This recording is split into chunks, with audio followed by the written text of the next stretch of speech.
Assalamualaikum warahmatullahi wabarakatuh.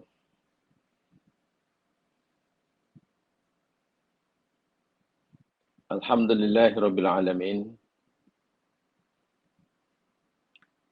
Wa bihi nasta'in ala umurid dunya waddin.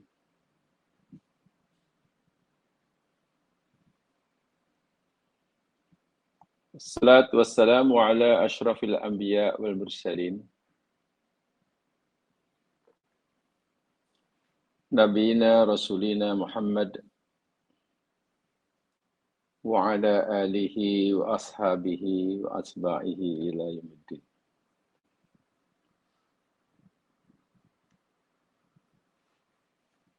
Rabbi shrah li sadri wa yassir li amri. Wahlul 'uqdatam min lisani yafqahu qawli.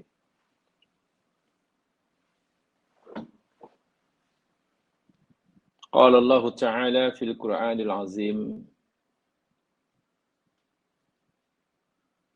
ba'da a'udzu billahi minasy syaithanir rajim.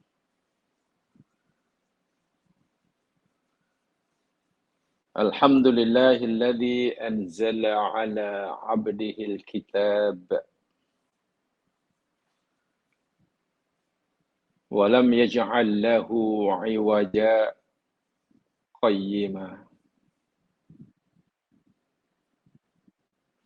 Qayyiman liyundhira ba'san shadidan min ladunhu wa yubashshiral mu'minin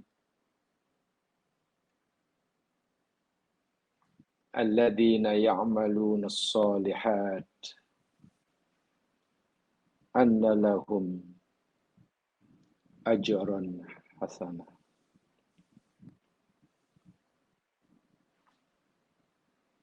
Segala puji bagi Allah,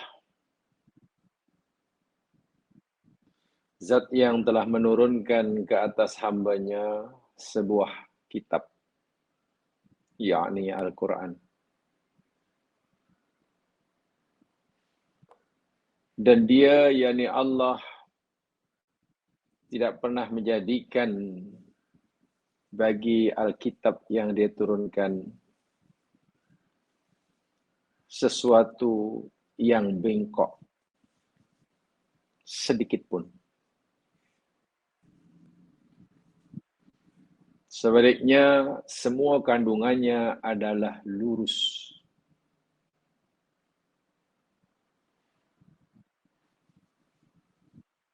Kitab ini diturunkan tujuannya supaya dia, yakni hambanya tersebut, Muhammad Rasulullah SAW, memberi peringatan akan adanya balasan siksa yang sangat berat, sangat dahsyat dari sisinya, yakni bagi mereka yang menolak dan mengingkarinya.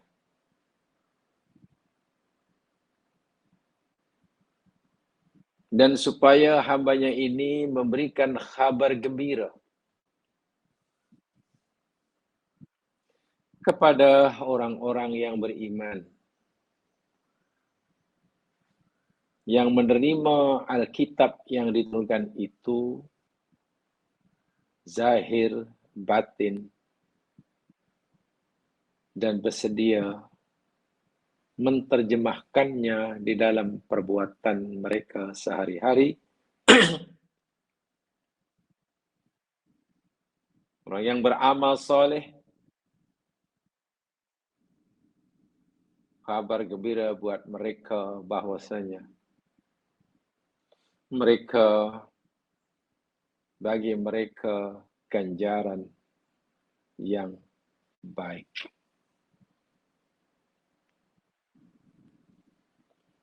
Mudah-mudahan peringatan Allah seperti ini dan juga peringatan Allah dalam ayat-ayat dan surah yang lain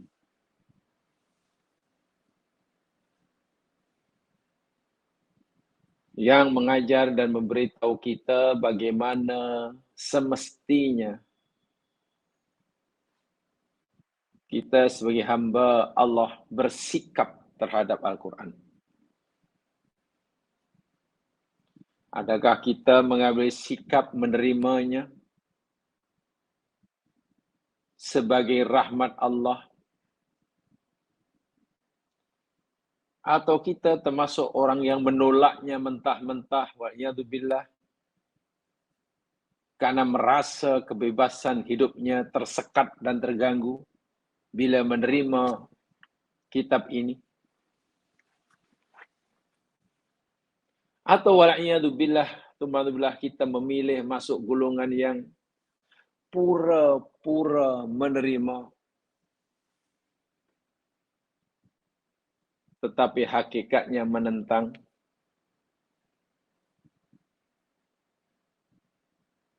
Yakni orang munafik. Mari kita renungkan bersama. Bila kita telah memilih, alhamdulillah, jadi golongan pertama yang menerima Al-Quran sebagai rahmat terbesar Allah bagi kita, marilah kita berusaha terus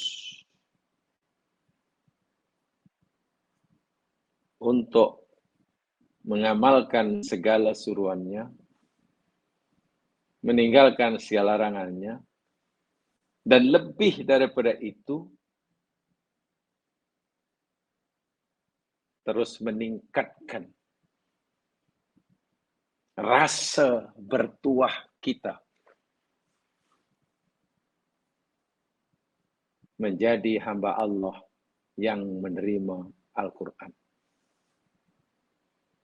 Rasa bertuah, rasa beruntung, itu hendaklah sentiasa ada dalam diri kita kerana kita melihat Al-Quran. Jangan malah menjadi sebaliknya. Kita sudah berikrar dengan Al-Quran, tetapi dalam hati kecil kita macam ada rasa terpaksa. Apa boleh buatlah. Ya, kita sebagai orang Muslim, berketurunan Muslim, ya kita mesti terimalah Al-Quran. Percayalah. Kenapa awak percaya? Yalah, kalau tak percaya dosa, masuk neraka. Jadi anda puas hati, lapang dada, merasa beruntung kerana benar Al-Quran. Itu masalahnya. Saya mesti terima Al-Quran, tapi banyaklah suruhannya, larangannya tu yang macam tak puas hati. Ini bahaya. Itu bahaya. Macam mana kita boleh mengatakan kita terima Al-Quran, tapi dalam hati masih ada rasa keterpaksaan? Tak puas hati dengan ketetapan yang Allah tetapkan dalam Al-Quran. Ima suruhannya. Wa ima larangannya.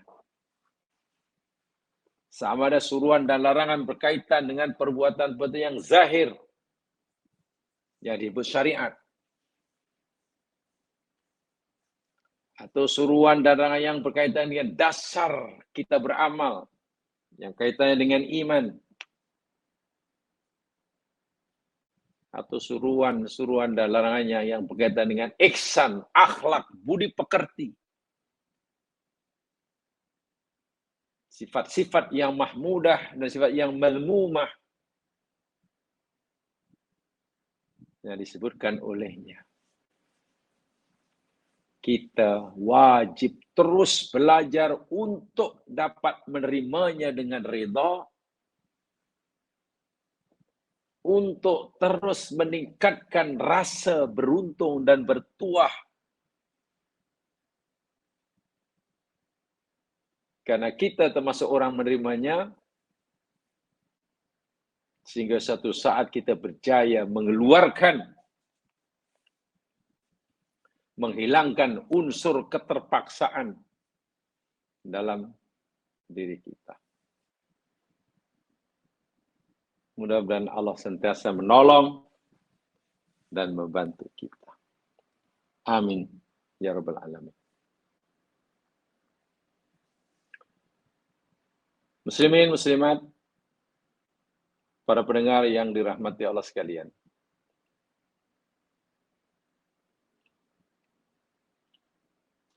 Kita ingin teruskan kajian kita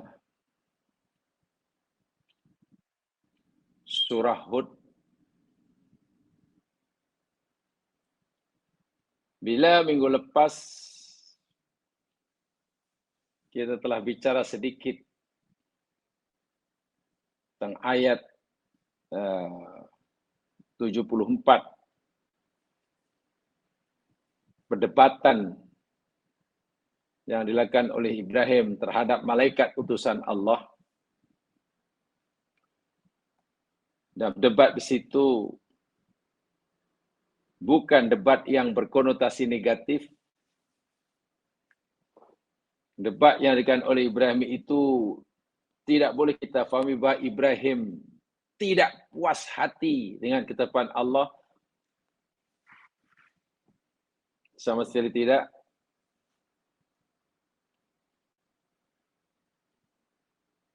Kerana Allah Subhanahu wa taala sendiri di dalam ayat yang ke-75 memuji sifat Ibrahim alaihissalam. Sekaligus ayat 75 ini menjadi asbab kenapa Nabi Ibrahim yujadiluna,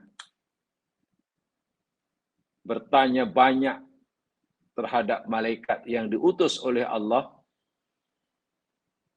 bagi membinasakan kaum Nabi Lut. Bukankah sepatutnya bila malaikat telah beritahu kepada Ibrahim bahawa mereka disuruh oleh Allah untuk membinasakan kaum Nabi Lut, ya sudah, terima saja, kan itu keputusan Allah. Bukan malaikat memandai-mandai. Seorang Nabi sebenarnya, ya sudah, itu urusan Allah. Kami tak ada hak untuk menyoal, kan sepatutnya begitu. Tapi kenapa Ibrahim banyak tanya? Apakah engkau nak binasakan jika mereka ada sekian ratus orang? Apakah? Tapi di sana ada Lut. Kenapa banyak tanya saja? Banyak tanya saja, kenapa? Allah beritahu kita sebab kenapa Ibrahim banyak tanya kepada malaikat setelah malaikat memberitahunya bahwa mereka diutus Allah untuk membinasakan kaum Nabi Lut. Asbab itu disenaraikan, disebut oleh Allah dalam ayat 75. Di situ ada 3 sifat yang Allah sebutkan pada diri Ibrahim. A'udzubillahi inna Ibrahima la halimun awwahun munibun. Ada 3. Dan ini adalah jumlah ingkariah. Karena ada lebih daripada 1 taukid. Ada inna, belakang ada lam. So double taukid. Jumlah ingkariah. Satu penegasan yang luar biasa daripada Allah. Sesungguhnya Ibrahim itu adalah sungguh. Dia orang yang halim, orang yang awah, dan orang yang munib. Masya Allah. Pujian Allah kepada Ibrahim dengan sifat-sifat yang indah, cantik, mulia, dan terpuji. Saya ulangi karena sifat ini yang disebut oleh Allah ini menjadi sebab kenapa Ibrahim mendebat malaikat. Saya ulangi sepintas selalu agar benar-benar dimengerti. Sekaligus kita berusaha mencontohinya. Sebab ini bukan hanya kisah sejarah semata-mata. Sejarah Al-Quran itu untuk kita contohi, ikuti, i'tibar. Karena sifat-sifat yang mulia bagi seorang kekasih Allah, maka kita disuruh untuk mencontohinya. Yang pertama, sifat Nabi Ibrahim yakni halimun. Dzu hulukin hasanin wa sa'ati sadrin. Halim, yakni orang yang memiliki sifat yang terpuji dan hati jiwa yang lapang. Wa adamu ghadab, dan dia susah nak marah. Inda jahlil jahilin, ketika berhadapan dengan kejahilan orang jahil. Itu halim. Akhlak yang mulia, punya hati jiwa yang lapang, tidak mudah marah bila berhadapan dengan perbuatan ya istilahnya jahlul jahilin. Kebodohan, perbuatan yang ya sudah mudah memahami. Jiwanya sangat lapang sehingga mampu menampung apa saja masalah. Minta maaf dalam bahasa sekarang lah.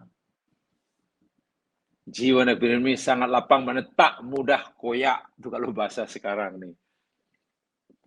Sering diungkapkan. Tidak mudah koyak.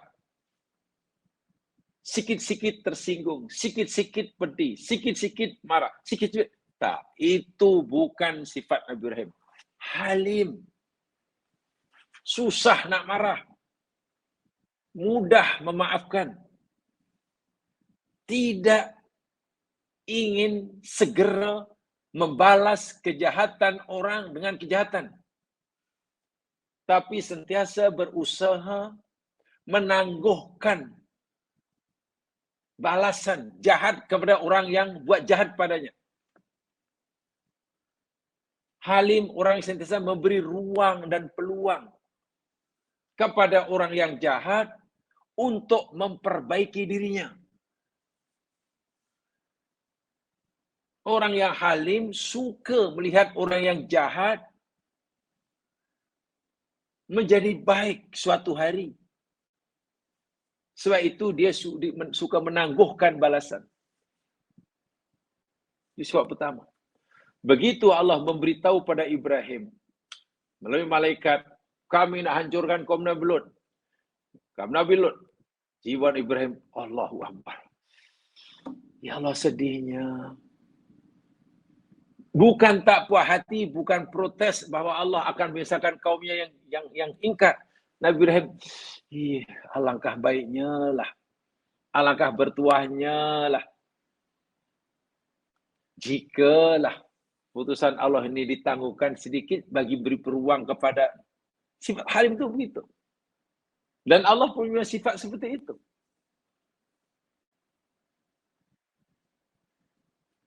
Kalaulah ditangguhkanlah azabnya, dia diberi ruang beberapa ketika agar dia berbuat baik, bertaubat, kemudian diampunkan dosanya, sehingga tak jadi ditimpakan siksa. Bukankah Allah sendiri pun halim? Allah lebih suka mengampunkan dosa-dosa hambanya yang mau bertaubat daripada mengazabnya kerana dosanya. Dan itu ada pada jiwa Nabi Ibrahim AS. Tapi Allah Maha Tahu tentunya. Ibrahim tahu bahwa Allah Maha Tahu. Masa yang Allah berikan, peluang Allah berikan pada kaum Lut sudah maksimum. Artinya kalau dalam bahasa kita, alasan untuk menangguhkan balasan siksa itu sudah tidak ada. Allah Maha tahu. Dan Ibrahim tahu itu. Sebab Allah bukan sekadar halim, Allah juga hakim. Allah juga alim. Allah juga al-adlu. Itu yang diyakini, itu yang tetap diyakini oleh Nabi Ibrahim. Itu halim tu. Orang yang punya sifat ini zaman siang, Masya Allah. Hebat. Sangat hebat. Dan Rasul mengikutinya. Ya.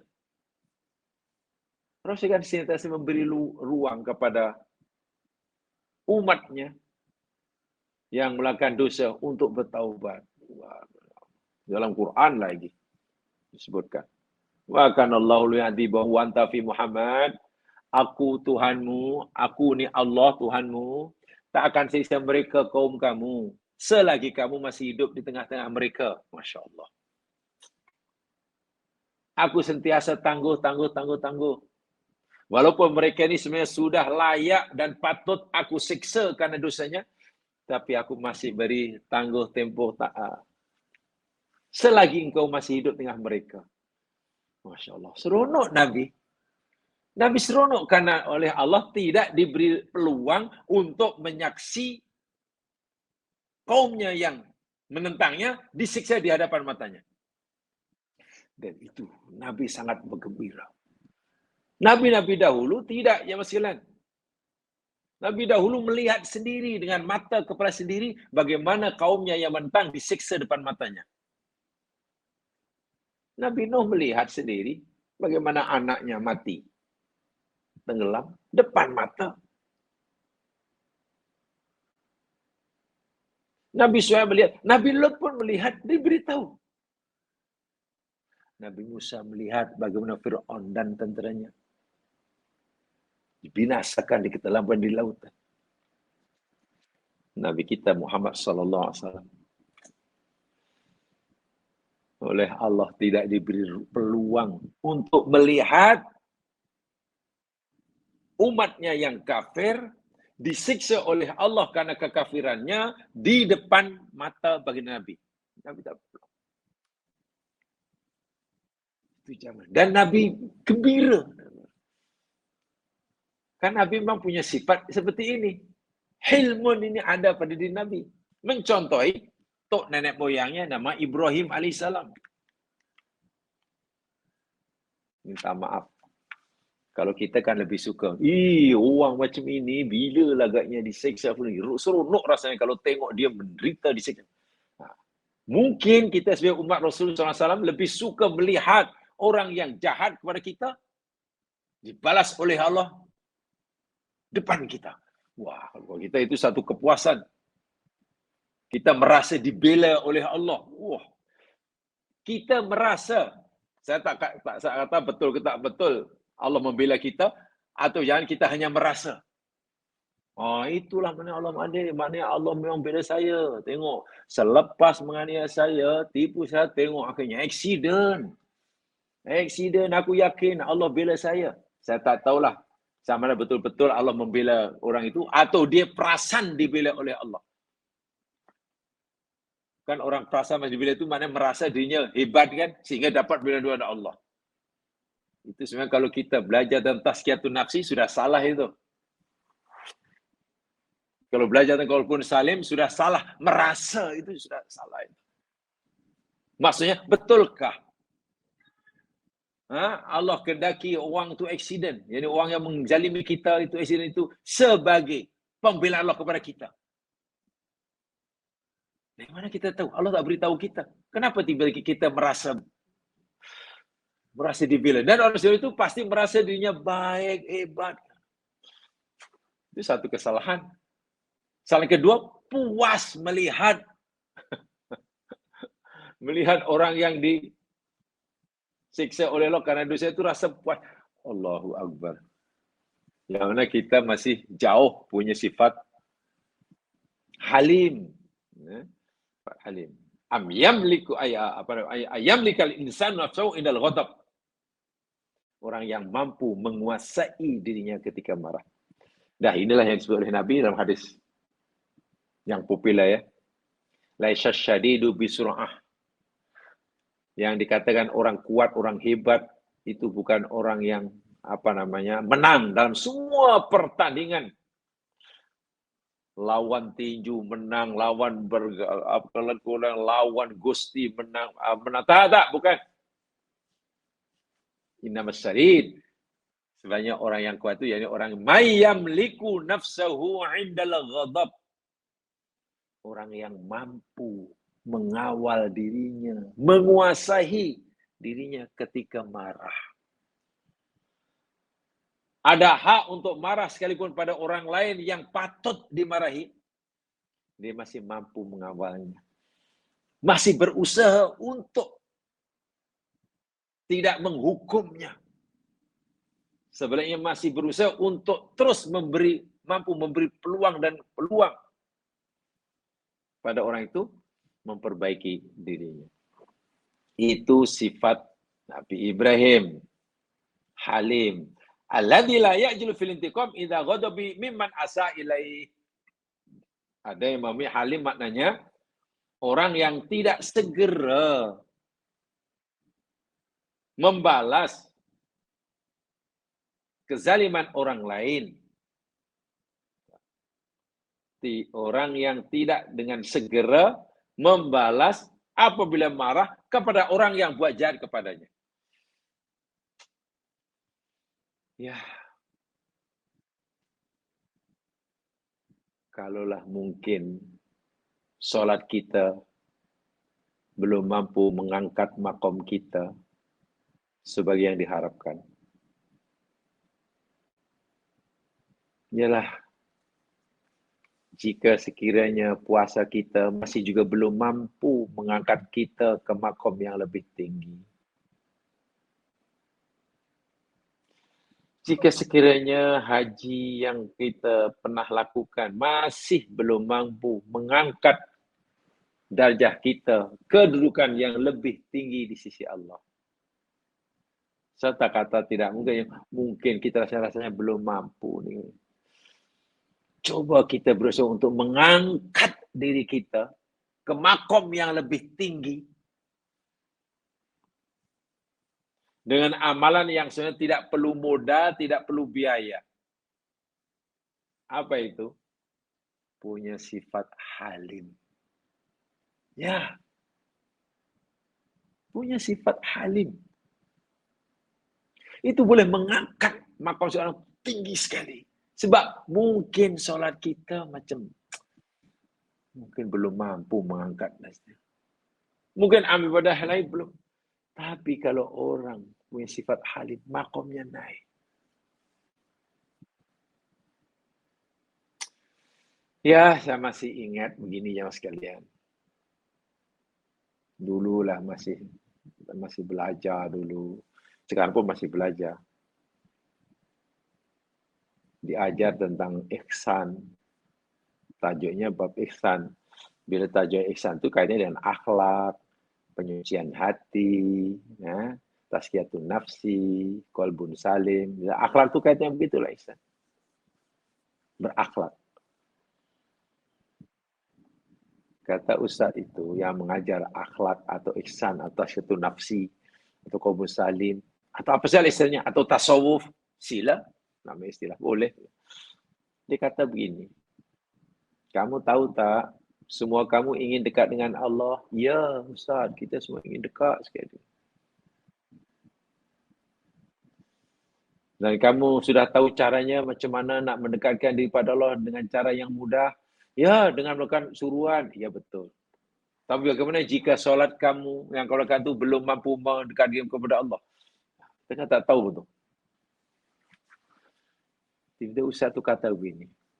Salah satu tanda, bukan satu-satunya tanda, ya. Salah satu tanda seorang hamba itu dekat dengan Allah. Saya masih ingat belum menggunakan bahasa, memang agak susah ya. Tapi jangan mudah-mudahan tidak salah faham. Salah satu tanda, bukti bahwa orang itu dekat dengan Allah, yakni semakin banyaknya sifat-sifat Allah yang menjadi akhlak bagi dirinya. Atau dibalik, salah satu tanda orang itu dekat dengan Allah, jadi orang itu berakhlak dengan sifat-sifat Allah. Bukan bersifat ya, berakhlak.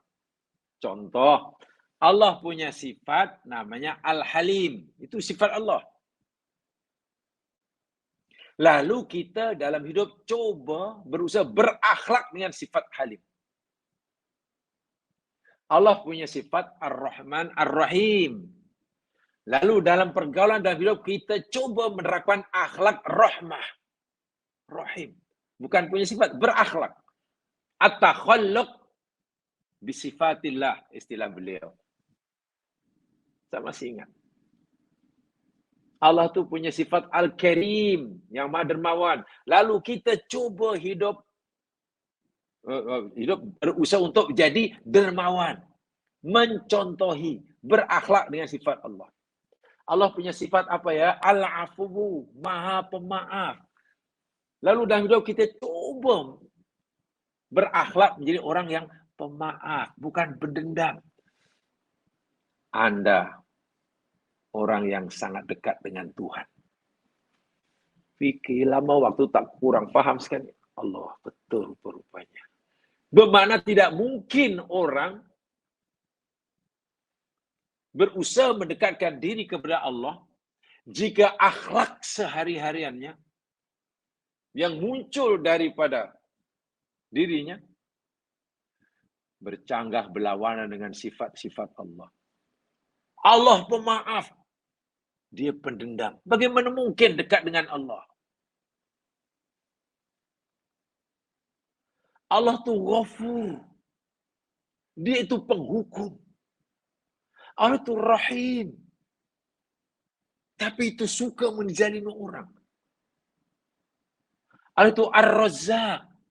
Sentiasa memberi, menjamin rezeki pada hambanya. Sementara kita mungkin suka menutup pintu rezeki orang lain. Bagaimana mungkin kita nak dekat dengan Allah jika sifat kita, akhlak kita bercanggah dengan sifat Allah? So, salah satu cara yang berkesan untuk kita mendekat diri pada Allah, at-takhalluq bi sifatillah. Istilah beliau lah. Sama ada istilah itu betul atau tidak betul, saya kurang pasti. Tapi makna yang disampaikan itu tepat. Ibrahim telah berjaya berakhlak dengan sifat Allah. Al-Halim. Itu sudah diakhlak, bukan pura-pura ya. Artinya begitulah sifat Ibrahim. Jangan karena akhlak ini satu sifat malakah yang sudah melekat dalam hati. Depan orang ke belakang orang ke macam itulah. Itu akhlak.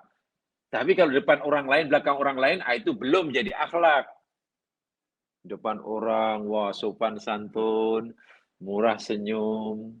Apa kerana orang dilayannya dengan bersungguh-sungguh. Tapi bila habis kerja balik munyuk saja, ngamuk. Itu kalau begitu depan orang tadi itu bukan akhlak. Tapi macam mana tadi nampak sopan, begitu balik kan.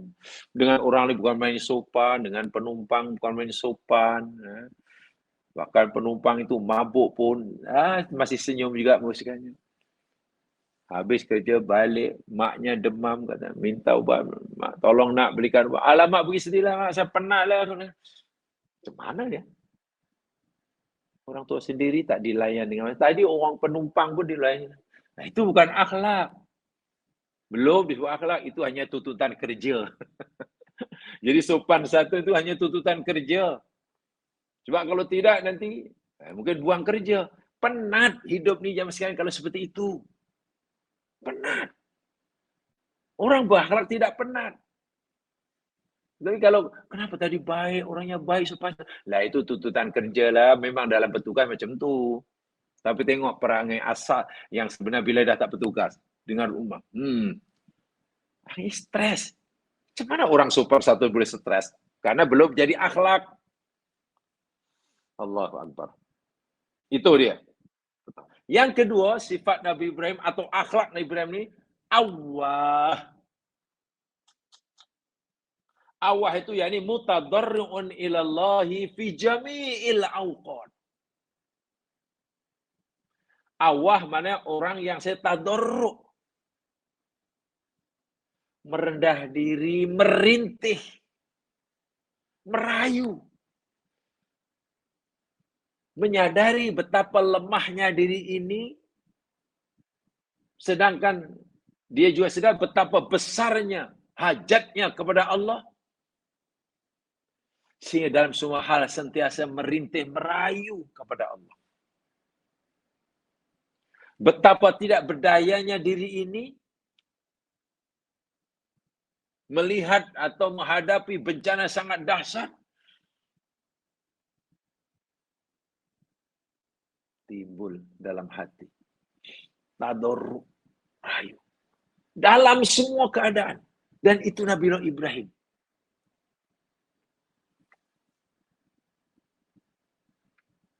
Saya kaitkan dengan bahasa pelajaran Qalbun Salim yang sekalian. Seseorang yang sentiasa menyadari kelemahan dirinya.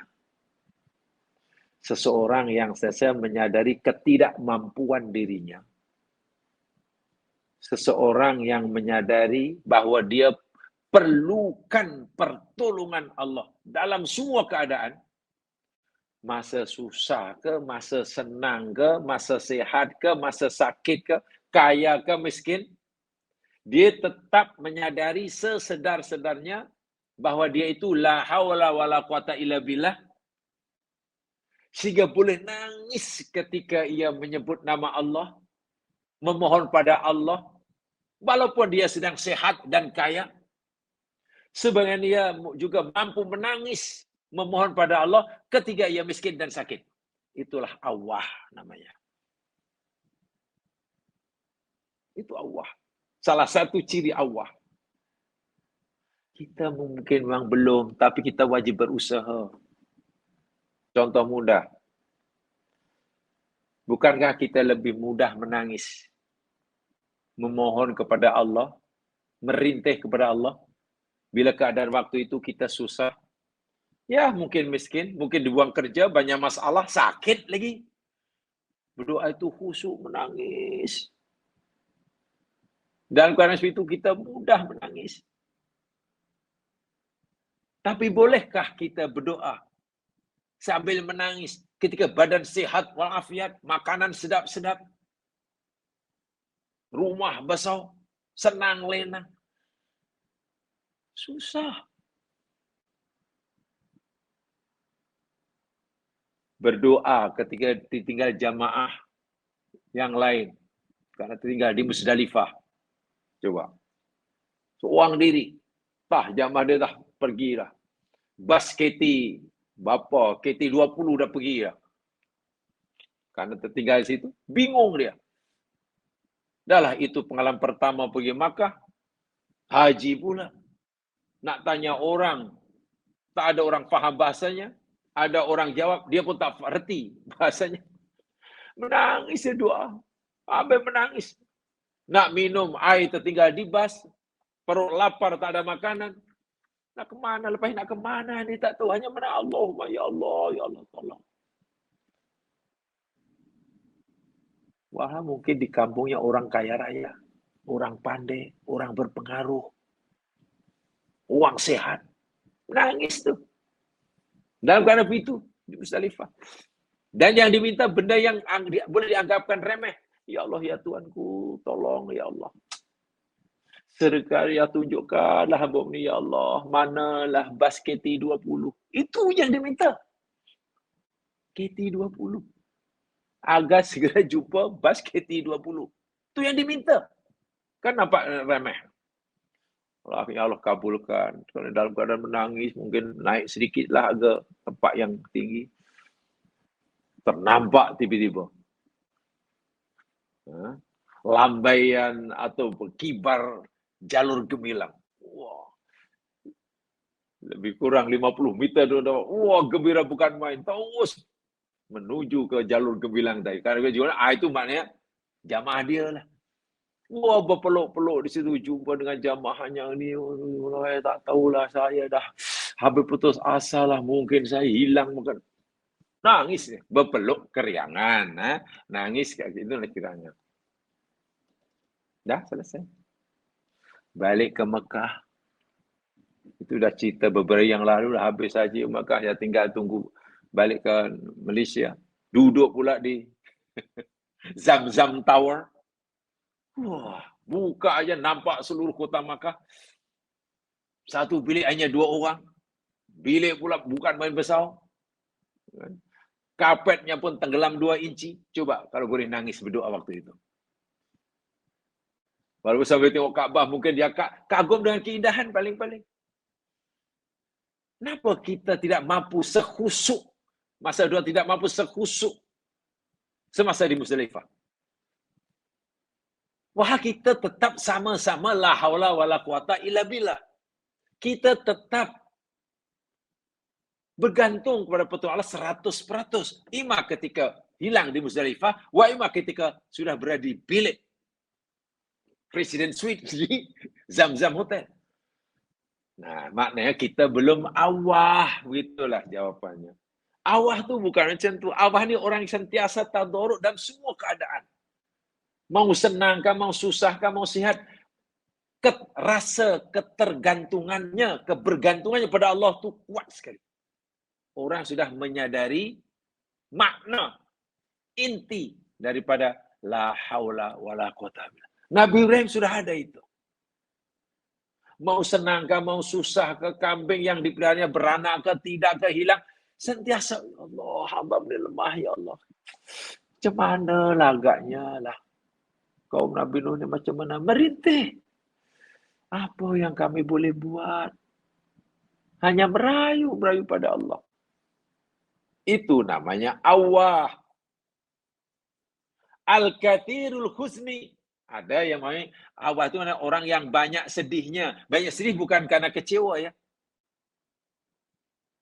Banyak sedih mana karena sentiasa menyadari ketidakberdayaan diri di hadapan Allah Subhanahu wa taala. Lepas solat pun boleh menangis orang yang awah ini. Karena merasa solatnya terlalu kecil. Terlalu sedikit yang tidak dipersembahkan pada Allah. Jangan-jangan Allah tolak. Karena hanya sedikit sekali. Sehingga tidak pernah merasa bangga dengan amalnya. Itu awah. Ya ta'awah nafsi wal akhirin. Sama pada diri sendiri atau pada orang lain. Mudah tersentuh hatinya. Tengok orang susah, tersentuh. Mudah simpati. Ada sikap empatinya sangat tinggi. Allah, macam mana. Bukan pada diri sendiri, pada orang lain. Nak tolong, tak mampu. Kan begitu Kita ada awah juga, jangan katalah ada saudara yang sakit, tenat, di hospital. Doktor pun kata mungkin dia selalu menasihati kita sabar je lah. Allah yang menentukan. Dan kita sangat menyayangi orang sakit ni, kebetulan ahli keluarga sendiri. Mungkin anaknya, mungkin pasangan hidupnya. Sayang. Tapi kita tak mampu buat apa-apa. Tengok. Kasihan. Tapi kita tak mampu buat apa-apa untuk meringankan sakitnya, apalagi menyembuhkannya. Nah, itu awah juga tu. Dalam diri kita ada awah. Tapi kan hanya, kita aja punya hawa hanya dalam keadaan seperti itu. Peristiwa seperti itu. Mungkin bila dah keluar dari hospital atau orang sakit itu dah sembuh, awah hilang lagi. Masya Allah. At-ta'assuf. Wa-ta'assuf ala nas ala nafsi idha asbah sayyah. Bila mendengar aja orang susah, dia sendiri susah. Itu pun awah. Bak kata orang Melayu, berat-berat mata memandang, lagi berat bahu yang memikul. Orang awah ini kena balik tadi. Seberat-berat bahu yang memikul, lagi berat mata dia yang memandang. Jadi kalau tengok orang susah di dalam musibah sana sini, Allah, rumah pula hanyut, anaknya pula yang seorang terkorban, tinggal seorang masih nak hilang segala-galanya. Kesedih, orang tu pasti sedih, susah. Orang yang melihatnya lebih sedih daripada mengalaminya. Sehingga macam mana aku boleh nak memberikan pertolongan, berusaha sedaya upaya. Itu juga makna awah. Dan Ibrahim begitulah sifat dia. Walaupun yang nak dihancurkan ini bukan kaumnya, tapi kaum Nabi Lut. Tak ada kena-mengena pun dengan Nabi Ibrahim hakikatnya. Lagi pula mereka ini sudah layak dan memang patut dihancurkan. Tapi Ibrahim masih Allah, macam mana lah. Artinya, Kalau orang kafir yang nak dihancurkan dengan dahsyat, itu pun Nabi Ibrahim masih ada rasa, gimana lah, kasihan dia. Bagaimana jika yang ditimpa musibah itu orang mukmin? Wah, Nabi Ibrahim mesti tak boleh tidur lah. Bukan mana Ibrahim setuju atas kekufuran mereka. Bukan karena Ibrahim ini tidak setuju Allah menghancurkan orang-orang kafir. Bukan. Tapi sifat awahnya tu, Allahu Akbar, gimana lah. Yang lihat Ibrahim, dahlah itu kafir, lalu disiksa oleh Allah, sebenarnya hingga mati dalam kafir. Itu yang buat Nabi Ibrahim tersentuh sekali. Orang kafir disiksa oleh Allah, dengan siksa itu menyebabkan mereka mati. Maknanya matinya dalam keadaan kafir dan tersiksa. Siksa itu kan menyiksa. Dan keadaannya pula kafir. Itu yang beri Allah, kasihan gimana lah. Sebab kalau orang mukmin patuh pada Allah, ditimpa musibah, kemudian meninggal, ya sekurang-kurangnya hanya sakit karena ditimpa musibah. Bila mati tak sakit lagi. Mati namanya husnul khotimah, bertuah kematiannya. Jadi Ibrahim melihatnya seperti itu. Kalau ada rasa sayang pada orang mukmin yang ditimpa musibah, yang mati karena musibah, ya kasihannya hanya karena mesti sakit itu ditimpa, mesti sakit itu dihanyutkan air, mesti sakit itu diempa pokok. Itu, tapi bila dah mati kan tak sakit. Apalagi matinya pula husnul khotimah, wah bahagia dia. Tapi kalau orang kafir, dahlah masa ditimpa musibah itu sakit fizikalnya, mati pula dia, su'ul khotimah, tersiksa sepanjang masa. Ibu. Kasihan. Itu boleh kita rasa kasihan sampai itu boleh. Bukan bermakna kita menyetujui kekufurannya, bukan. Bukan kita tidak setuju Allah binasakan musuh-musuhnya, bukan. Faham ya maksudnya? Sebab yang sangat tipis ke jaminan. Kita kena fakulti nanti salah faham, susah. Susah. Munib, sebab yang ketiga yang ini munib. Anaba yunibu inaba. Raja'un ilallahi bima'rifatihi wa mahabbatihi. Munib, yakni orang yang banyak kembali. Raja'a kembali, raja wazannya fa'al, banyak kembali, selalu kembali atau mengembalikan urusan ilallah kepada Allah. Bima'rifatihi, kerana dia kenal Allah, wa bimahabbati, karena cintanya pada Allah. Segala urusan Ibrahim sentiasa mengariwan pada Allah. Innalillah, innalillah, innalillah. Ini kepada Allah, ini kepada Allah, subhanallah. Karena dia kenal Allah. Macam mana kalau dia tak kenal Allah, macam mana kembalikan pada Allah? Dapat kesenangan. Dapat kesenangan sebab usah kembalikan pada Allah. Innalillah, hadza min fadli rabbi. Ini kurnia Allah. Masya Allah, ini kehendak Allah. La quwata illa billah. Saya ni tak ada daya kekuatan.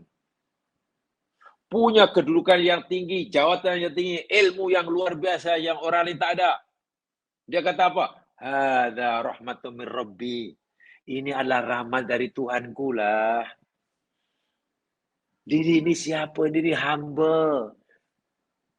Aku sedar diriku ini la haula wala quwata illa billah.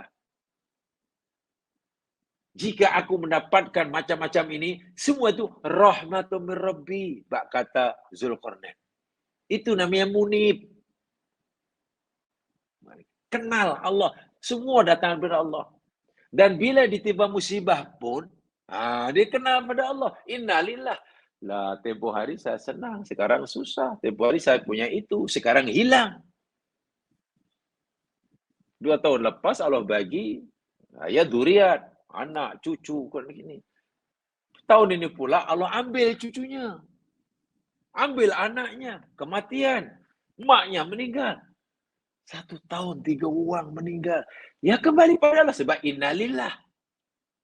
Ini semuanya daripada Allah. Dikabulkan pada Allah. Itu munib.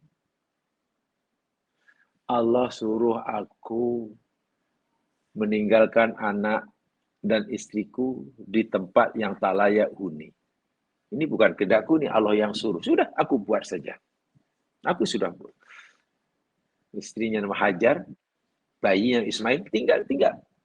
Tak ada uang di situ. Kemudian asas tak ada. Kenapa yang lakukan? Allah yang suruh. Tapi macam mana nanti nasibnya, wahai Ibrahim? Kan itu istri kamu. Belum lama dia bersalin. Anak kamu masih bayi lagi. Kenapa kamu tinggal di tempat yang gersang? Tak ada uang. Tak ada kemudahan asas. Sampai hati kau Ibrahim. Kenapa aku disuruh oleh Allah? Tapi macam mana nasibnya nanti? Aku serahkan pada Allah. Masya Allah. Allah yang suruh. Lalu aku disuruh Allah untuk tinggalkan, maknanya akan mengurusnya, segalanya. Dia Allah subhanahu wa ta'ala. Aku dah tak perlu campur tangan. Penjagaanku terhadap istri dan anakku tidak seberapa, penuh dengan kekurangan. Tapi pemeliharaan Allah terhadap istri dan anakku, dan dia itu penciptaannya, tentu lebih sempurna. Kenapa aku mesti ragu? Kenapa aku tidak percaya? Aku serahkan pada Allah. Itu munib. Sehingga Ibrahim tenang. Coba, mampu kita pul ketenangan seperti itu? Ini kesan daripada inabah. Kenal siapa Allah yang menyuruhnya. Dan ia lakukan itu semata karena cintanya pada Allah.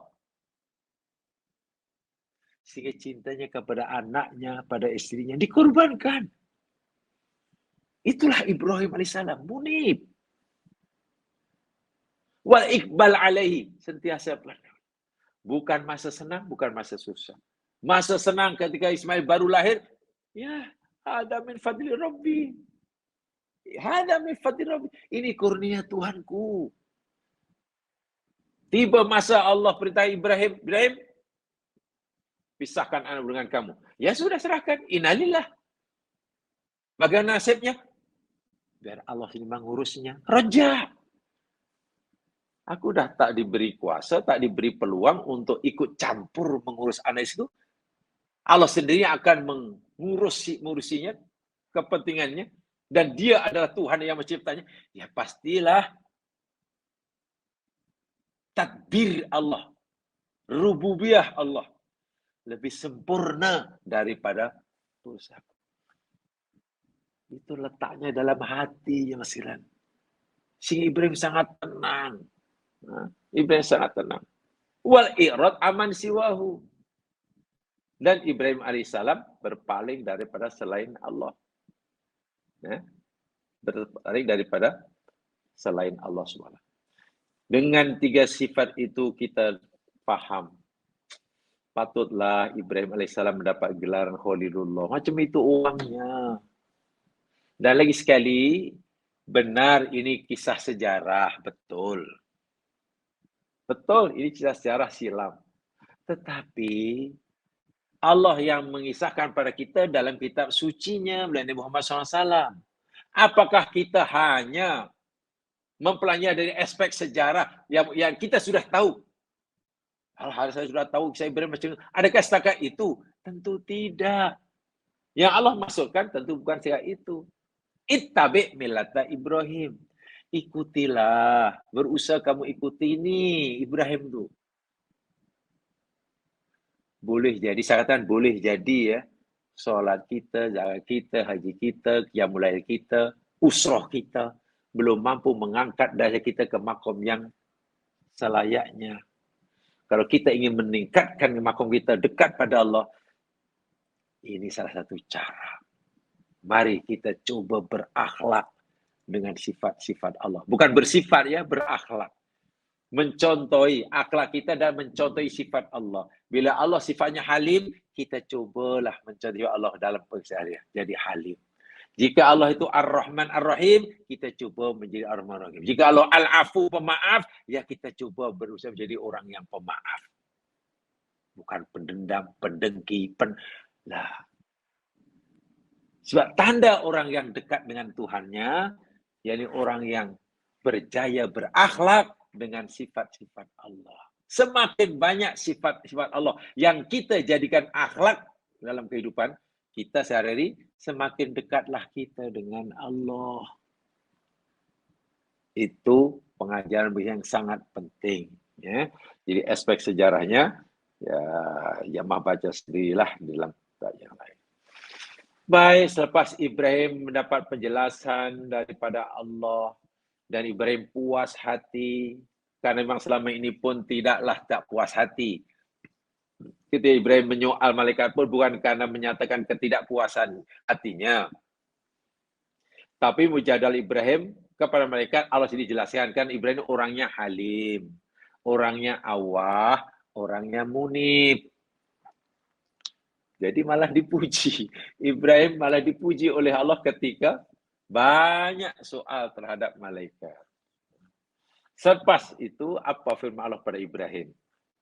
Ya Ibrahim, ayat 76. Wahai Ibrahim. Yalah, ini kalau kita belajar tafsir lebih jauh yang sebenarnya ya, agak ini, tak tahulah itu masalah atau tidak. Ulama tafsir bisa. Yang kata ini Allahkah atau Allah melalui malaikatnya. Nah, di situ dibicarakan oleh ulama tafsir. Tapi saya tidak akan sampaikan yang itu ya. Yang terus boleh kita amalkan aja. Wahai Ibrahim, a'rid an hadza. Palingkan dirimu daripada semua ini. Sudah, masalah kaum Lot, kamu tak perlu lagi risau, karena sudah, baliklah. Balik. Jangan fikir sangat, jangan, walaupun kamu ini seorang yang halim, munib, awah, sudah. A'rid. Sudah, jangan fikirkan lagi. Innahu, sesungguhnya dia ini maknanya keputusan Allah ini dhamir sya'ni ya. Qad jaa amru rabbik. Masya Allah. Sungguh telah datang perintah Tuhanmu. Perintah Tuhanmu, wahai Ibrahim. Keputusan Tuhanmu, wahai Ibrahim. Yang diamanah ditugaskan pada kami malaikat.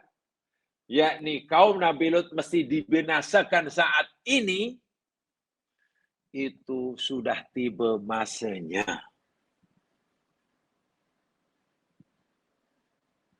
Mujadalah kamu telah kami fahami. Kenapa kamu banyak soalan? Itu tidak salah. Karena kamu memang benar-benar seorang yang halim, awah, dan munib. Tapi karena keputusan Allah ini telah diputuskan Allah sekarang sudah tiba masanya, sudah. A'rid an hadza, sudah, palingkan saja. Kamu tidak perlu membebani pikiran kamu, diri kamu dengan keputusan Allah yang pasti akan berlaku ini. Yakni azab Allah kepada kaum Nabi Lut. Inna wa innahum atihim. Dan mereka kaum Lut itu atihim akan mendatangi mereka azabun, oleh azab. Dan azab yang akan menimpa kaum Nabi Lut itu ghairu mardud. Tak dapat ditolak lagi. Ya sudah.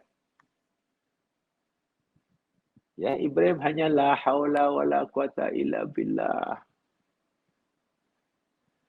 Nabi Ibrahim mungkin hanya kata Masya Allah la quwata illa billah.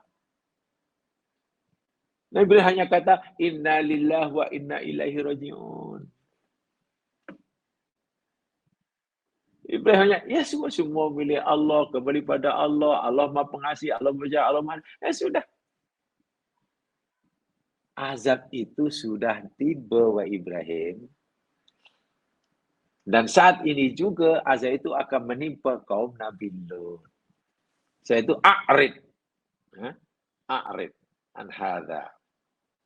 Jadi ayat 76 bermula dengan ya Ibrahim, yang sila ini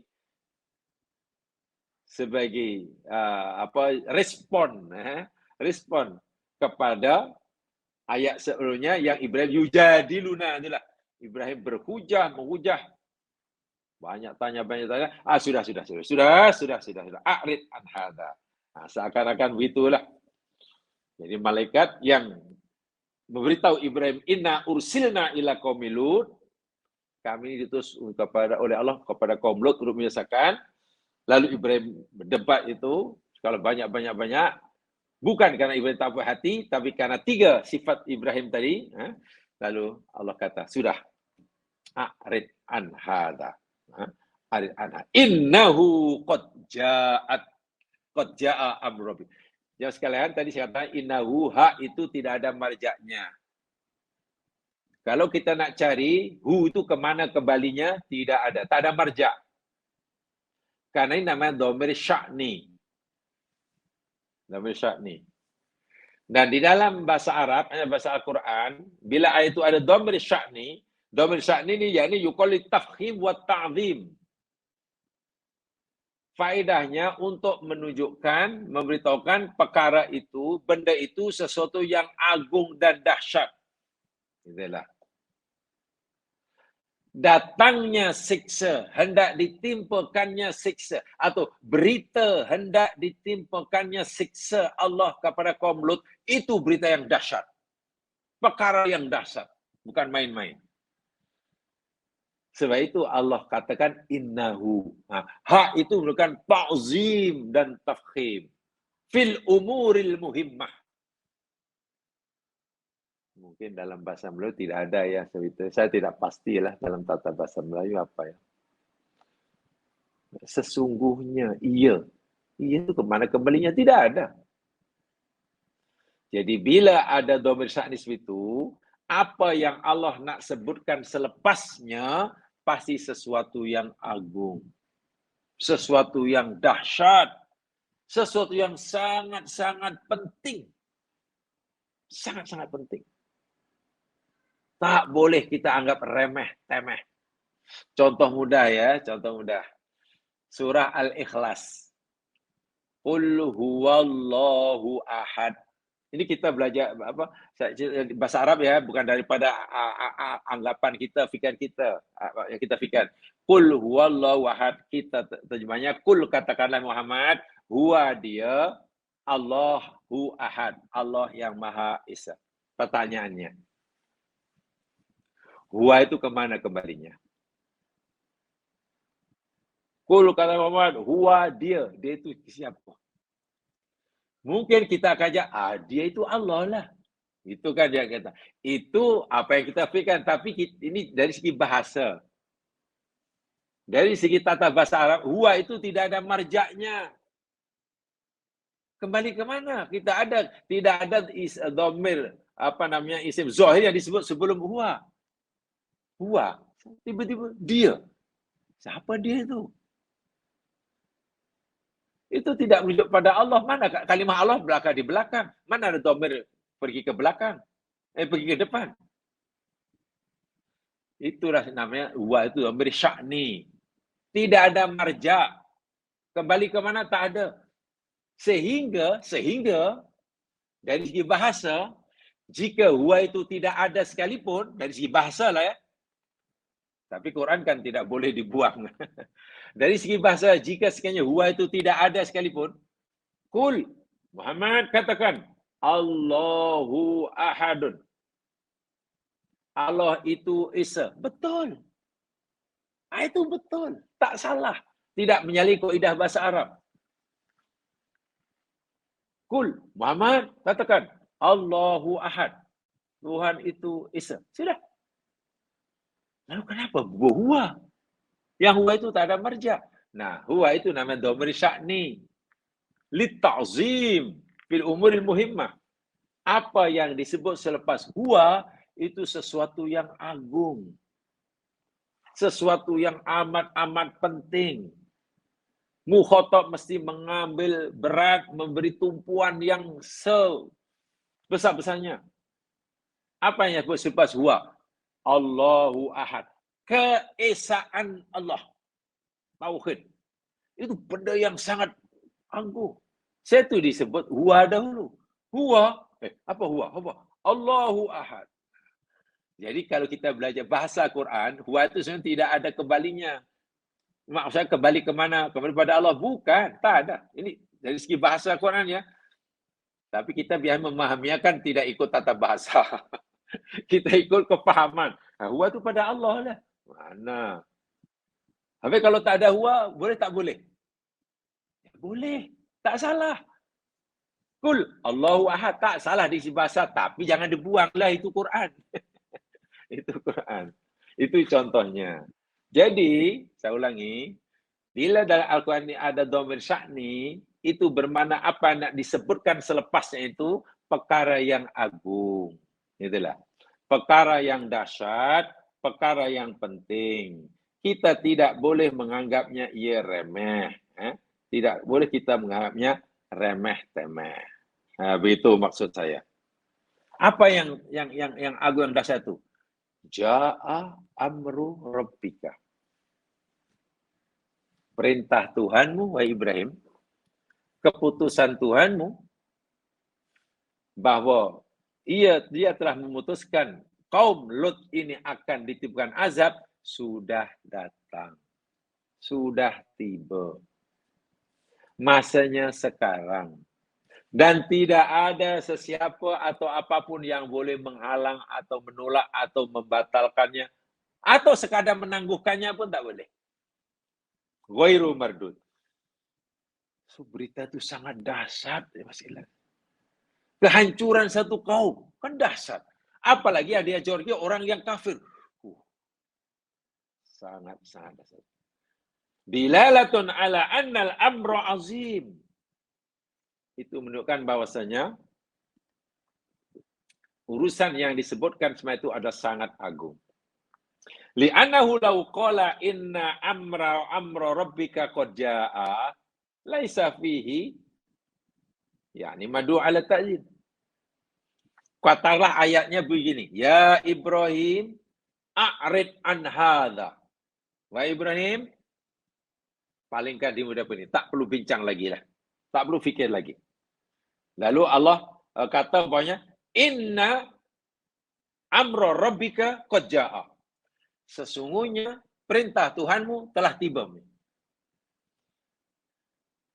Sesungguhnya keputusan Tuhanmu menimbulkan azab telah tiba. Tak dahsyat manapun. Tidak menimbulkan kedahsyatan yang dapat dirasai oleh mukhatab. Itulah. Kalau bunyi inna amra rabbika qad jaa. Tetapi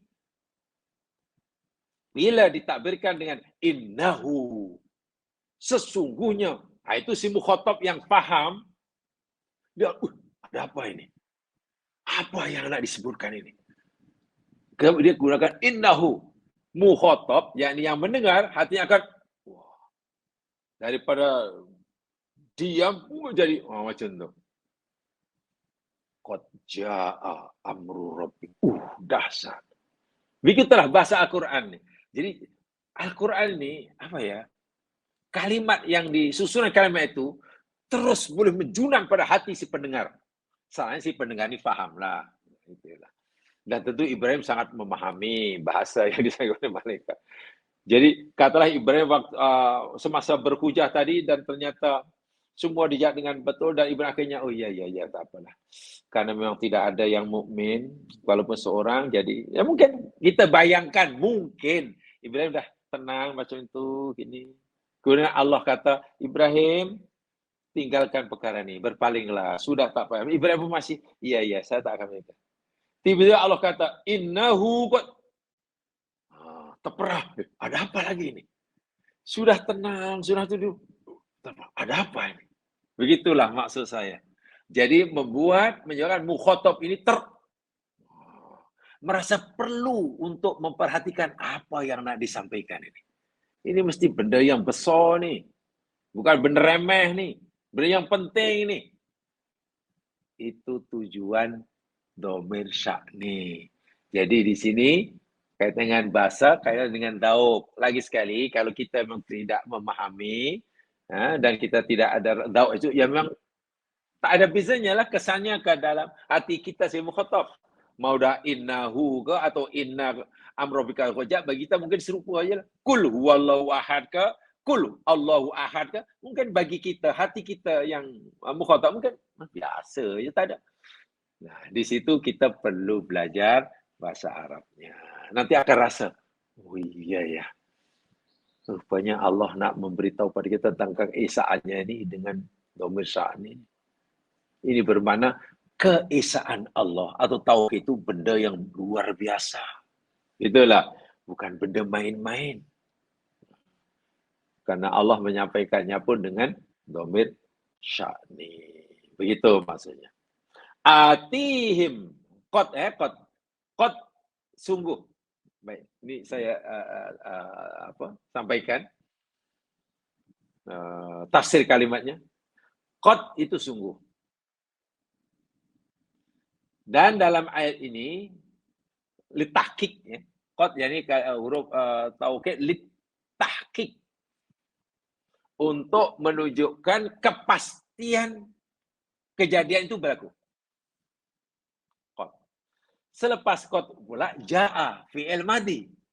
Pertanyaannya, bukankah azab yang para malaikat beritahukan kepada Nabi Ibrahim yang akan menimpa kaum Nabi Lut itu belum berlaku? Kan masih di rumah Ibrahim. Iya ya. Malaikat masih di rumah Ibrahim. Belum pergi ke kampung Nabi Lut. Maknanya azab yang menimpa kaum Nabi Lut belum berlaku. Betul ya? Semasa malaikat beritahu ini belum berlaku. Tapi kenapa malaikat memberitahu kepada Ibrahim dalam ayat Quran ini, qad jaa, sungguh telah tiba. Macam mana nih? Benda yang belum berlaku sepatutnya ya akanlah yaji'u ke, sayaji'u atau saufa yaji'u, akan datang perintah Tuhanmu. Nah, itu mungkin senang nak faham. Karena akan berlaku kan. Ini akan berlaku tapi gunakan sungguh telah berlaku. Macam mana kejadian yang akan berlaku pada masa hadapan, istiqbal, tapi ditakbirkan dengan fi'il madi. Sebetulnya ini tidak perlu diulang banyak. Dahulu saya yakin jamaah telah faham banyak kali dan faham lah. Dahulu yang ya sekejap kita belajar balaghul Quran tu sudah tahu lah. Bila peristiwa mustaqbal ditakbirkan dengan fi'il madi, ya, atau kejadian yang madi tapi dengan mustaqbal. Dalam Quran banyak macam tu. Ada maknanya sendiri. Nah, bila seperti ini, ya, qad masuk kepada fi'il madi, yufidu tahqiq, yang bermakna pasti, ya, walaupun benda itu belum berlaku,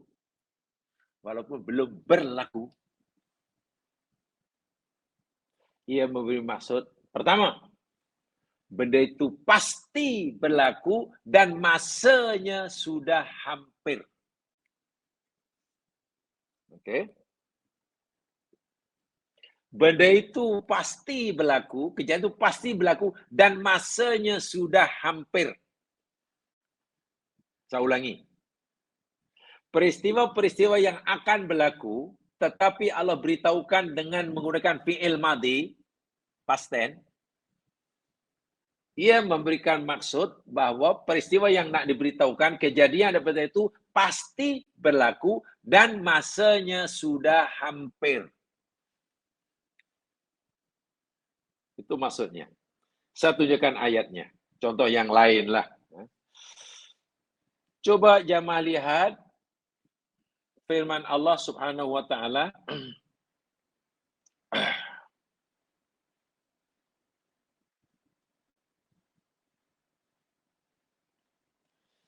di dalam surah Al-Qamar, surah 53, surah 54, sorry. Surah 54, ayat yang pertama.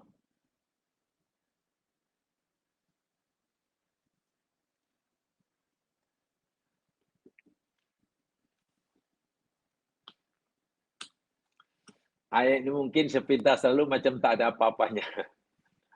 Surah Al-Qamar, surah 54, ayat pertama. Iqtarabatis sa'atu wansyaqqal qamaru. Iqtarabat telah. Itu telah tuh. Hampir. As-sa'atu kiamat. Wansyaqqo dan telah terbelah. Al-qamaru bulan. Baik. Kalimat insyaqqatis sa'ah, kalaulah ayatnya katalah taqtaribus sa'ah, katalah taqtaribus, kata gunakan fi'il mudhari lah, katalah kiamat kan akan datang kan, kiamat kan belum berlaku, masih akan berlaku, lalu gunakan fi'il mudhari lah sepatutnya, taqtaribus sa'ah, kiamat makin dekat. Kan lebih senang kita memahaminya. Kiamat belum berlaku, lalu digunakan fi'il mudhari. Taqtaribus. Tapi tidak, ini gunakan fi'il madhi. Macam mana fi'il madhi? Benda belum berlaku, tapi gunakan madhi. Berlakunya kiamat ini kan belum berlaku, tapi diakan dengan fi'il madhi. Memberi maksud, kiamat itu pasti berlaku dan masanya sudah hampir. Paham ya? Dan banyak sekali seperti itu yang masih dalam Al-Quran. Kadang tidak gunakan qad. Contoh, idza zulzilatil ardu zilzalaha. Apabila telah diguncangkan bumi dengan sedahsyat-dahsyatnya. Zulzilah itu fi'il madhi. Bumi belum goncang. Kenapa gunakan zulzilat? Kenapa gunakan zulzilat? Oh, karena goncangnya bumi, sedahsyat-dahsyatnya itu peristiwa yang pasti berlaku dan masa berlakunya sudah hampir. Paham ya? Ayat ini demikian juga. Ketika para malaikat memberitahu kepada Nabi Ibrahim di rumahnya bahwa azab Allah terhadap kaum Nabi Nuh ini kan belum berlaku, tapi pasti berlaku dan masanya sudah sangat-sangat hampir. Balik ada Nabi Ibrahim, dihancurkanlah negeri itu nanti. Sudah hampir itu. So, itu digunakan qad jaa amru rabbik. Paham ya? Atihim adabun. Sesungguhnya mereka inahum atihim, mereka kaum Lot akan datang pada mereka kaum Lot adabun siksa. Ma'a annal adab lam ya'ti badu. Hum ma'adabuhum wa lam ya'thabu ila qaumil Lut badu. Coba. Kalau kita fikir ayat inilah dengan keadaan, dengan masa malaikat memberitahu, bingung kita. Malaikat beritahu azab yang mereka telah datang pada mereka, menimpa mereka. Macam mana menimpa? Awak beritahu kami, kamu masih berada di rumah kami, kamu belum pergi kaum Nabi Lot. Macam manalah kamu boleh kata hati telah datang kepada mereka, macam mana boleh telah ni? Hati ini jamaah sekalian, isim fa'il ya. Sesuatu yang pasti kan, isim fa'il ini. Dia telah datang, macam mana azab telah berlaku menimpa kaum Nabi Lot. Engkau, wahai malaikat, memberitahu kami sekarang ini masih di rumah kami. Masya Allah. Inilah susunan Al-Quran ya. Jadi sesuai dengan yang disebutkan tadi, sebelumnya tadi, qad jaa. Kesimpulannya, Bila Allah nak memberitahu kita peristiwa yang akan berlaku zaman mustaqbal, tapi dengan menggunakan kalimat atau verb, fi'il atau diksi madhi, ia memberi maksud peristiwa atau kejadian itu pasti terjadi, berlaku, dan masanya sudah sangat hampir. Ayat ini lagi atihim, fi'il, isim fa'il. Isim fa'il itu pula memberi maksud dilalatun ala thubut. Isim fa'il itu menunjukkan ketetapan yang tidak berubah-ubah. Isim fa'il. Mantap. Kemantapan.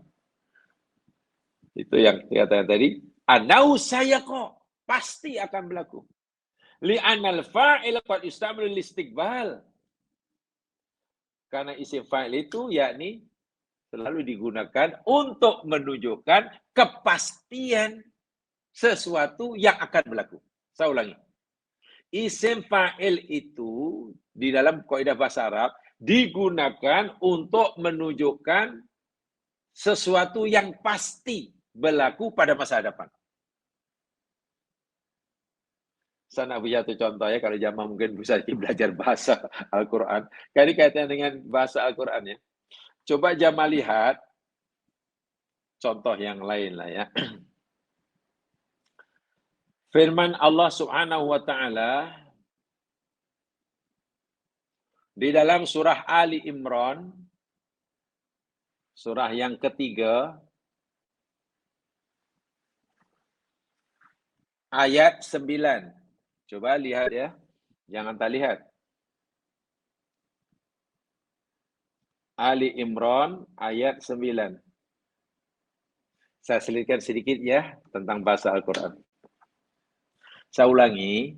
Isim fa'il di dalam Al-Quran itu digunakan untuk menunjukkan adanya peristiwa yang akan datang dan pasti berlaku. Itu satu di antaranya. Qas yusta'malu. Seringkali digunakan untuk itu. Contohnya ini. Ali Imran ayat 9. Rabbana, wahai Tuhan kami, innaka sesungguhnya engkau ya Allah jami'un nas.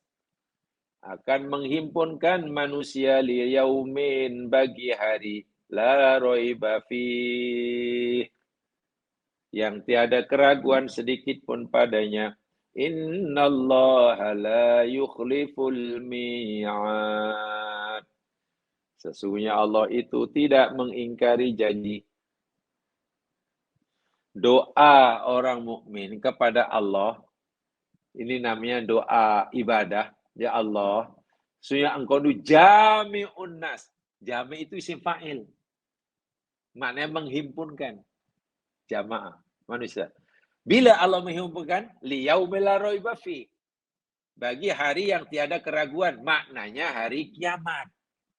Pertanyaannya, bukankah perhimpunan manusia pada hari kiamat itu belum berlaku? Iya. Iya, belum berlaku. Dalam ayat ini digunakan jami', isim fa'il. Kerana apa? Kerana perhimpunan manusia di hari kiamat itu suatu yang pasti berlaku. Pasti. Maka digunakannya isim fa'il. Karena isim fa'il itu menunjukkan kepastian. Yakni dilalah ala thubut. Kalau gunakan bahasa biasa lah, bahasa Arab biasa, ya mungkin bunyinya in rabbana innaka sayajma'un nasa. Kan lebih senang macam itu. Wahai Tuhan kami, sesungguhnya engkau akan menghimpunkan manusia pada hari kiamat. Kan senang. Engkau akan, saya semau. Fi'il mudhari'. Oh iyalah, sebab nanti kiamat kan belum. Jadi mesti saya semau lah. Tapi itu grammar biasa. Quran ini punya grammar yang tinggi. Sasanya tinggi. Jadi untukkan kalau saya semau itu hanya menunjukkan perhimpunan itu pada masa hadapan. Innaka saya semau, engkau akan menghimpunkan. Maknanya perhimpunan menunjukkan perhimpunan itu berlaku pada masa depan, tapi belum pasti. Tidak pasti. Kenapa? Gunakan mudhari'. Karena jika hanya gunakan fi'il belum pasti. Boleh jadi iya, boleh jadi tidak. Tapi bila Allah yang berfirman itu pastilah. Ini dari segi bahasa. Sebaliknya kalau digunakan isim fa'il, jami'un nas, perhimpunan manusia di akhirat di hadapan Allah itu suatu yang pasti berlaku, akan datang dan pasti berlaku. Paham ya? Itu namanya isim fa'il. Kembali pada ayat tadi katakan atihim adzabun. Innahum atihim adzabun. Azab itu akan datang. Ati itu isim fa'il. Maknanya memang belum tiba. Akan. Tapi pasti. Masanya sudah dekat karena qad jaa amrul. Allahu Akbar. Ya pasti gerun lah Nabi Ibrahim mendengarnya. Azab itu akan berlaku dan pasti. Masanya pula sudah hampir. Tuh maklumat yang disampaikan melalui tarkib susunan ayat ini. Bukan kalimatnya, Allah pemilihan kosakata yang sangat tepat. Dengan qad jaa menunjukkan kepastian. Masanya sudah dekat.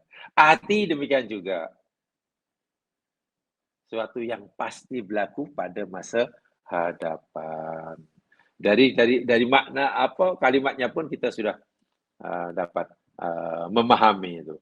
Ditambah lagi, menggerunkan lagi, ghairu mardud.